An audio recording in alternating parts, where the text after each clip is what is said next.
둘이 따로라는 제목으로 오늘 말씀을 살펴보겠습니다. 5월 21일은 부부의 날이라고 하는데 둘이 하나가 되는 21일, 둘이 하나가 되는 날 5월 21일을 부부의 날로 정했는데 그 부부의 날을 정한 사람이 권재도 목사님인데 우리 교회 덕천성전 앞에 아남 프라자에 살았어요.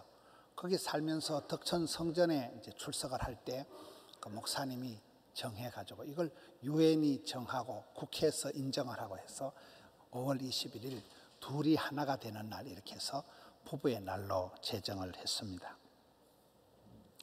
부부가 만나서 둘이 하나가 되는 것이 정상적인 가정이라는 뜻입니다. 제가 이번에 미국에 갔는데 목사님들 10명하고 점심을 먹는데 제 앞에 앉은 목사님이 저보다 훨씬 젊었는데 은퇴를 했다더라고요. 왜 은퇴를 했냐 그러니까 이분은 미군 군목 출신인 거예요. 18년 동안 미군 군목을 했는데 어떤 군인 2명이 와서 상담을 하는데 둘이 사랑하는 사이라면서 결혼식 주례를 해달라는 거예요. 동성애자들이에요. 그래서 이 목사님이 나는 성경에 반대되는 이런 동성애 주례를 할 수가 없다. 그래서 조금만 있으면 이제 연금을 받고 자기 생활이 미국에서 아주 편안하게 생활을 할 수 있는데도 연금을 받기 직전에 자기가 군목을 사표를 내고 동성애자들을 나는 주례할 수가 없다. 그래서 아주 새파란 목사님인데 은퇴를 해서 그렇게 지내시더라고요. 여러분, 우리가 동성애라는 것은 성경에 반하는 이 동성애는 인정할 수가 없습니다.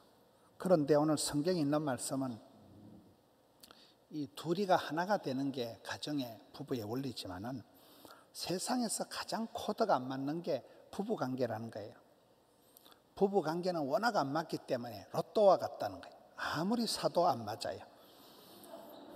하나님은 사람을 만드실 때 국화빵 찍듯이 똑같이 만든 것이 아니고 천차가 만별로 구구각색으로 만들어 놔서 남자와 여자로 다르게 만들어 놨다는 거예요. 여러분, 그런데 사람들은 나와 다른 것을 견디지를 못해요. 내 생각하고 똑같아야 되지 내 생각하고 다른 것을 견디지를 못합니다. 사람을 만나보면 상대방의 필요를 생각하지 않아요. 내 하고 싶은 말만 하고 내 기분이 중요하고 내 마음이 중요한 그런 사람들이 많습니다. 똑같은 사람이 만나면 얼마나 권태기가 빨리 오고 얼마나 지겹겠어요. 우리는 남자와 여자가 다르듯이 하나님 우리를 천차만별로 구구각색으로 다르게 만들어 놨다. 다른 것이 그런 것이 아니라 이게 풍성하고 다채롭다는 것입니다. 결혼의 원리는 오늘 말씀 보면 에베소서 5장 31절에 사람이 부모를 떠나 그의 아내와 합하여 둘이 한 육체가 될지니, 창세기 2장 22절에도 이러므로 남자가 부모를 떠나 그의 아내와 합하여 둘이 한 몸을 이룰지로다. 이게 결혼의 원리라는 거예요. 인생은 떠남의 연속이다.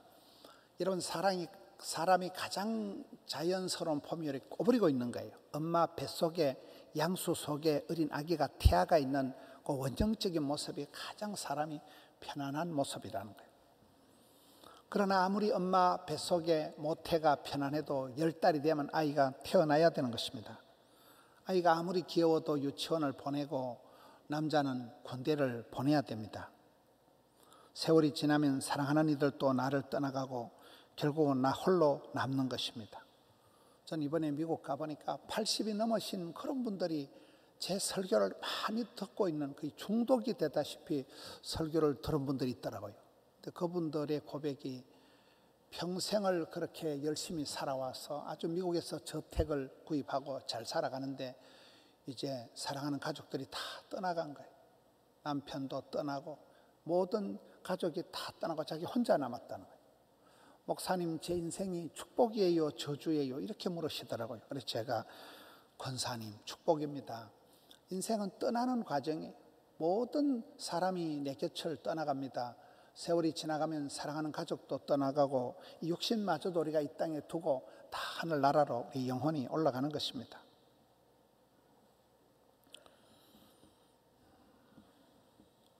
떠날 때 성숙하게 떠나야 새로운 만남의 축복이 옵니다. 못 떠나고 과거에 꽉 매여 있는 이게 고착, 집착, 이걸 우리가 정신병이라고 하는 것입니다. 이 또한 지나가리라. 우리가 살아가면 좋은 일도 나쁜 일도 다 지나가는 거예요. 떠날 때는 말없이 떠나보내야 됩니다. 결혼은 부모를 떠나서 아내와 합하여 둘이 하나가 되는 것이 결혼입니다. 부모를 떠난다는 것은 분료하라는 게 아니고 독립을 하라는 거예요. 신체적으로, 경제적으로, 정서적으로 독립을 해서 이제는 홀로 서기를 하라는 것입니다. 둘이 하나가 된다는 것은 강력한 악교표로 붙인 것과 같다. 본드로 붙여놓은 것과 같기 때문에 부부는 떨어지는 것이 아니라 찢어지는 것입니다. 부부 관계에서 중요한 것은 내가 선보고 골라잡고 내가 선택하는 게 중요한 게 아니에요. 하나님이 짝지어 주신, 하나님이 이끌어 주신 것이 가장 중요합니다. 그래서 부부 관계에서는 내 선택보다도 하나님의 이끄심이 중요하기 때문에 성령이 하나 되게 하신 것을 힘써 지켜나가야 되지, 거짓의 아비 사탄이 주는 분리의 영을 따라 살아가면 안 됩니다. 우리가 기도할 때 기도의 원을 크게 그려라. 기도의 원을 넓게 열어서 사랑하는 가족을 품고 이웃을 품고 열방을 품고 기도의 원을 크게 그려서 우리가 사랑의 대상을 넓게 잡으라는 겁니다. 이번에 방탄소년단 이 팀은 크게 성장을 했는데 개개인이 성장하지를 못했다, 뭐 그런 말을 하면서 애들이 단체 활동을 중단을 했습니다. 여러분, 팀은 성장하는데 개인적으로 성장을 못했다, 그 말이 참 독특한 말입니다. 우리가 나이가 들어가면서 믿음도 자라야 돼요. 의식도 자라야 돼요. 사랑도 높이가 넓이가 깊이가 달라져야 돼요. 이 사랑이 자라지 않으면 이게 유치찬란하게 되는 것입니다.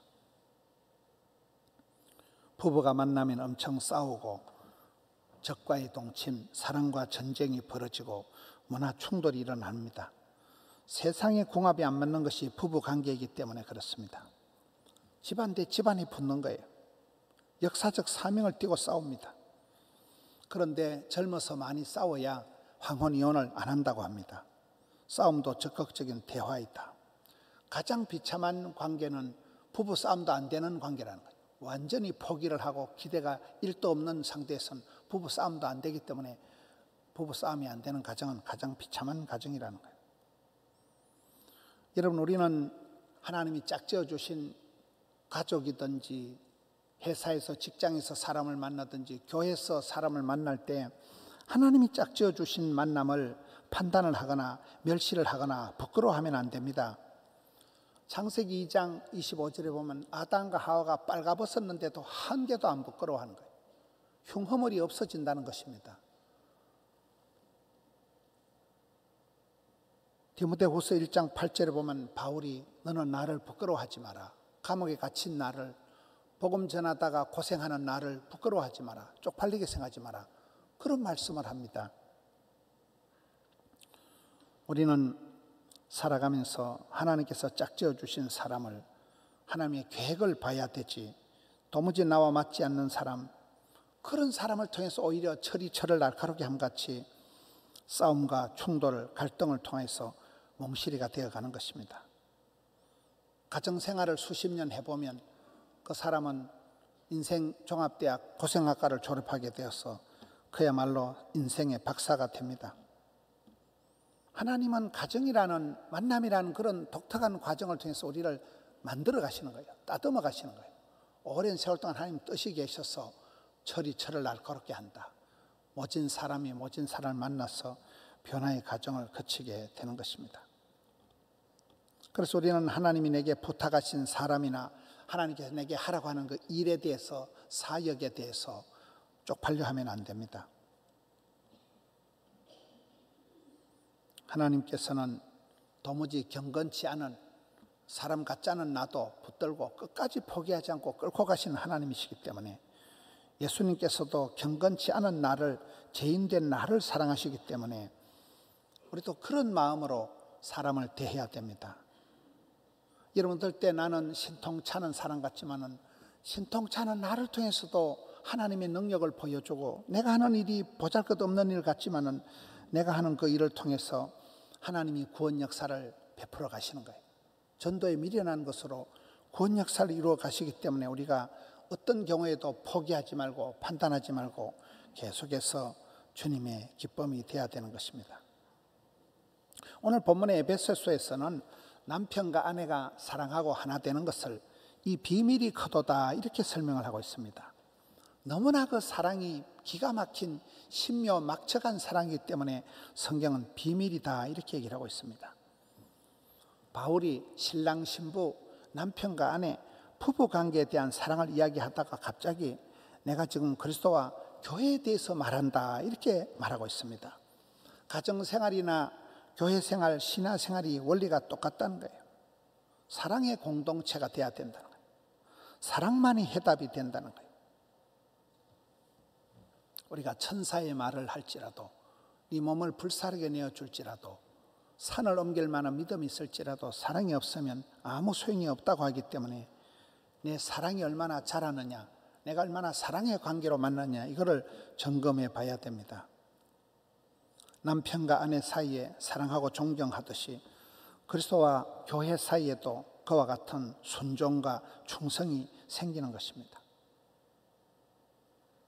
예수님께서 십자가상에서 친구를 위하여 목숨을 버리는 것보다 더 큰 사랑이 없나니 그러면서 경건치 않은 나를 위해서 목숨을 버려주신 희생적인 사랑을 하신 것처럼 우리도 아내를 향해서 더 연약한 자들을 향해서 희생하는 사랑을 할 수 있는 것입니다.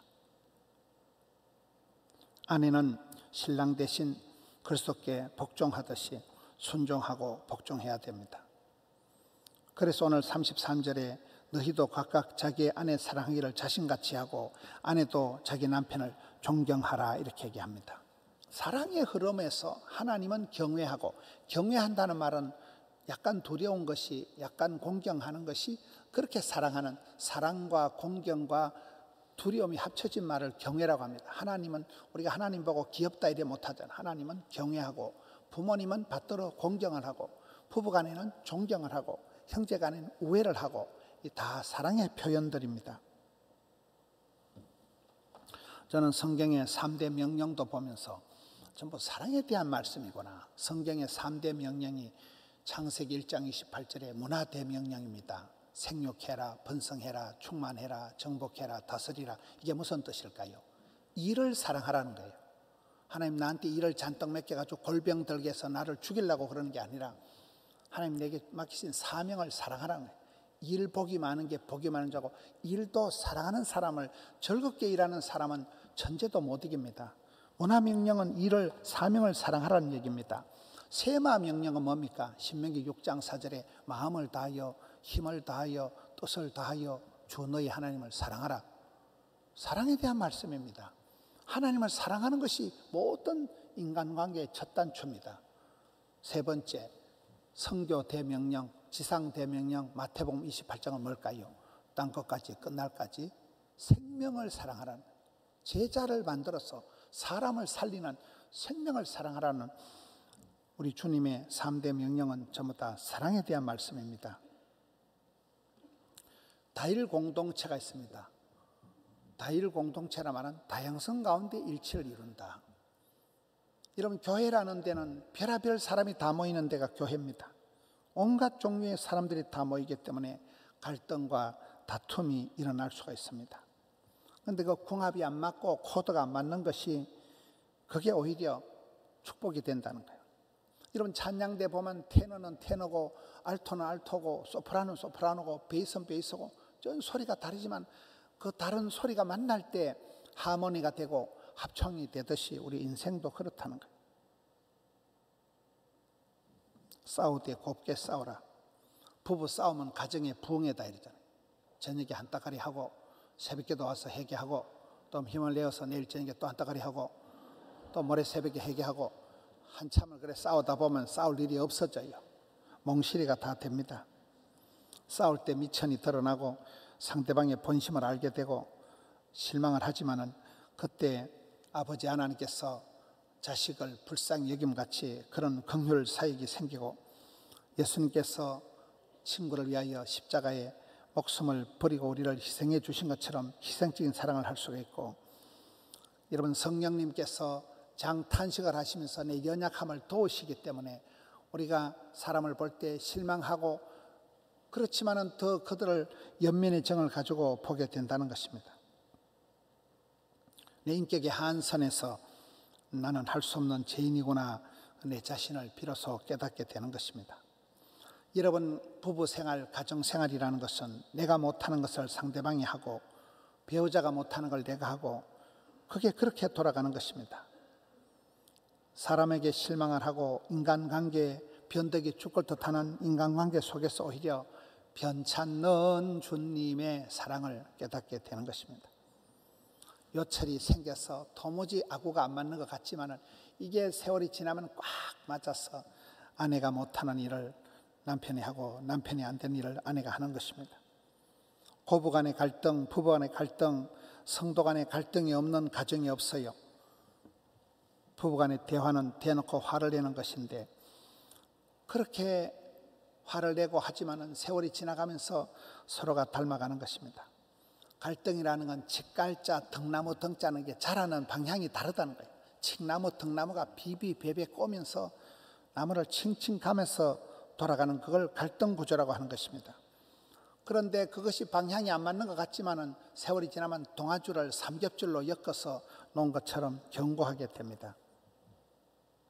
비가 오고 난 뒤에 땅이 굳어지듯이 싸우고 난 뒤에 미운정 고운정이 들게 되고 교회도 그렇습니다. 별일을 다 겪고 나면서 산전수전 겪어서 산수가 되고 그리하여 평안한 가운데 든든히 서간다고 할 때 많은 일들을 겪고 난 뒤에 오히려 노하우가 생기고 평안과 안정이 오는 것입니다.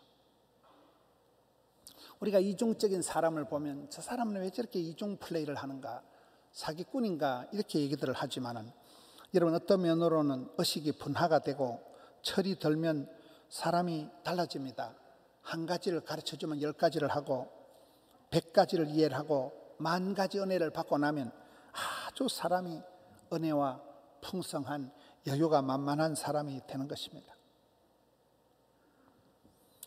여러분, 요셉이가 귀여움을 독차지하는 막둥이였다가 그가 10년 동안 너무 집에 끌려가서 노예 생활을 하면서 가정 총무를 맡아서 많은 일들을 감당하고 억울한 누명을 덮어쓰고 감옥에 갇혀 있을 때 재반 사무를 척척 감당하고 일복이 많았던 그 요셉이가 나중에는 7년 대기근도 감당할 수 있는 막강한 요동치 않는 그런 멘탈의 소유자가 되는 것입니다.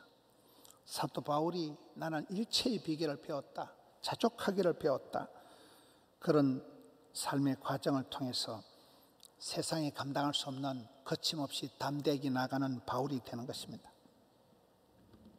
이런 구약 성경의 사사기를 보면 이 왼손잡이는 장애인으로 나오더라고요. 왼손잡이는 이게 정상적이지 않다는 거의 장애인같이 기록이 되어 있습니다.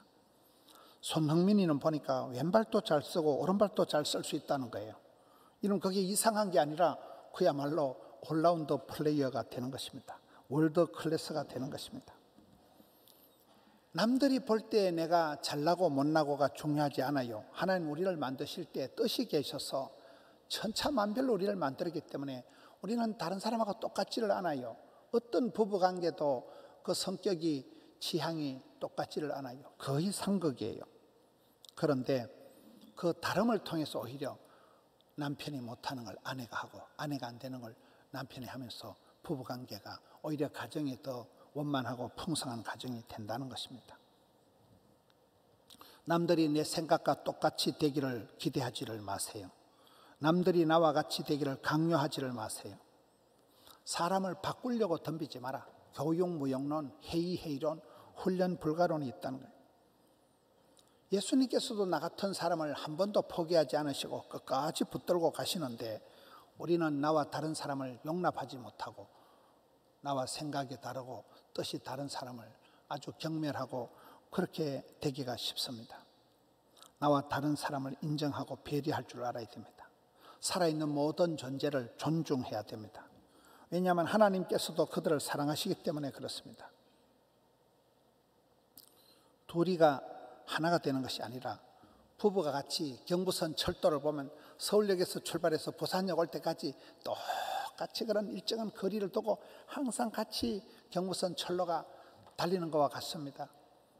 평생을 살아도 그대 곁에 낯선 남자의 향기가 느껴지고 뭐 그런 모습이 있지만은 그것이 하나님 뜻이에요. 그런 가운데 부부가 하나가 되고 가정이 풍성해지는 것입니다.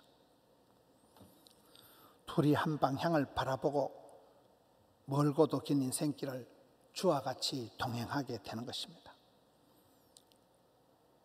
날마다 때마다 우리가 하나님 앞에 엎드려 회개하고 내 자신을 변화시켜가면, 내가 주님을 닮아가면 하나님 앞에 가서 며느리도 하나님을 닮고 시어머니도 하나님 앞에 회개하고 사위도 하나님 닮고 아들도 하나님 닮고 거기서 그리스도와 연합이 되고 하나님과 닮아서 통일이 되는 것입니다.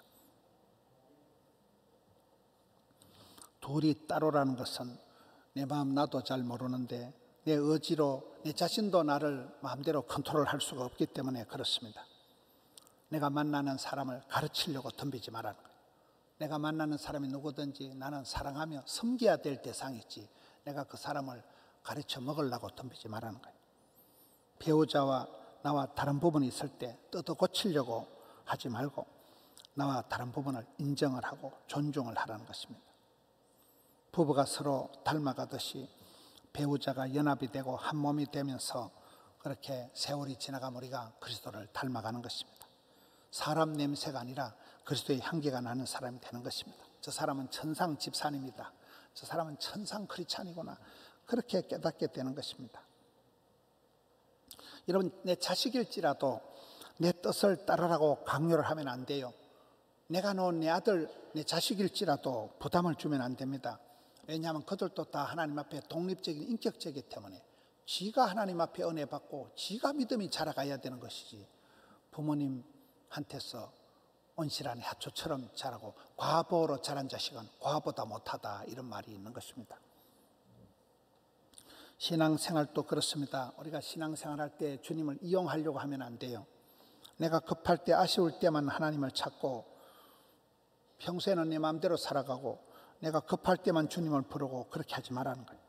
일평생 주님을 바라보고 주님을 따라가고 주님을 닮아가고 주님과 하나 되는 연합을 통해서 부부가 닮아가듯이 세월이 지나가면 누구든지 그리스도의 향기가 나타나고 누구든지 천상 저 사람은 성도구나 크리스찬이구나 주님을 닮아가는 주님의 향기가 나오는, 나와 다른 사람들 사이 속에서 수많은 갈등과 실망을 하지만은 그걸 통해서 오히려 내 미천을 보게 되는 거예요. 내 한계를 깨닫게 되는 거예요.